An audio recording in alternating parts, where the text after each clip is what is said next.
దొంగతనాలు రాత్రిపూటనే ఎక్కువైతుంటాయి. దొంగలంటే అర్ధరాత్రి మేల్కొనే సూర్యులు. లోకమంతా నిద్రపోయినాక వాళ్ళు నిద్రలేస్తారు. కుక్కలు ఎంబడి పడ్డా, పోలీసులు దొరకబడతారని ఎరుకున్నా, జనాలు పొట్టు పొట్టుదంతరం తెలిసినా వాళ్ళు మాత్రం అడుగు ముందుకే ఎత్తారు. ఎటైతే అటాయని ముంగడికే కదులుతారు. అయితే అటు లేకుంటే ఇటు, అంతేగాని ఎటు కాకుండా ఉండద్దు అన్నదే వాళ్ళ కాన్సెప్టు. చాలా గొప్ప కాన్సెప్ట్ కదా. వాళ్ళ చేతులు ఇరిగి ఫోను. అయితే దొంగలు అంతటా గట్లనే ఉండరు, కానీ బీహార్ బాబులది మాత్రం అందరికంట జరంతా అలాగే ఉంటారు.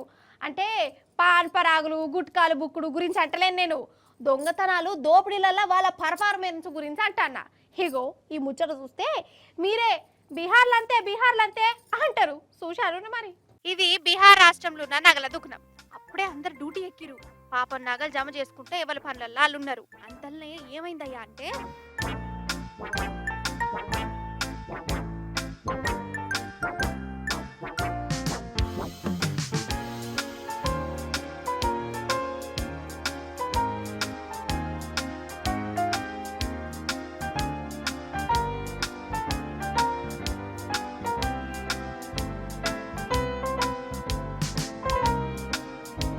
చూసినవా ఎంత గాయ చేస్తాన్లో. 5-6 దొంగలు చేతుల తుపాకులు పట్టుకొని బంగారం దుకాణం వచ్చి అట్లా పనిచేసేటోళ్లను హ్యాండ్స్ అప్, మేము నగలు దోసుకుంటాం, అందరు చేతులు లాబట్టాలే, ఎక్కువ చేస్తే కాల్చి పడతామని బీహార్ భాషలో బెదిరించారు. కథమిగా వీళ్ళకు పింజాం పింజాం అన్నది. అందరికంటే ముందు ఈ నగల దుకాణానికి కావలు కాసిన సెక్యూరిటోలే చేతులు లాబట్టిరు. ఏం చేయకూరి అనుకుంటా. అగో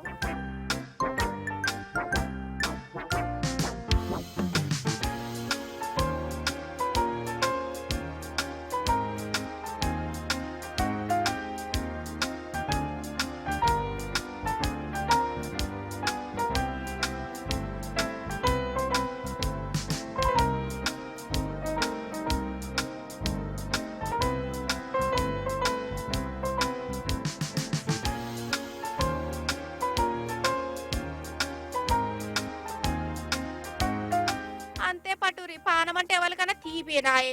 సెక్యూరిటీ అయితే నెల జీతం తీసుకుంటేంది, నాకెందుకు ఈ తిప్పలు అనుకోవచ్చు. ఇక ఇంతమంది చేతుల బట్టిలా విగ్రహం లెక్క చూస్తుంటే ఈ దొంగలు దుకాణాన్ని అంతా లూటి చేసిరోలా. చూడు మూటలలో ఎట్లా రింపుకుంటారో చేతికి వచ్చినట్టు.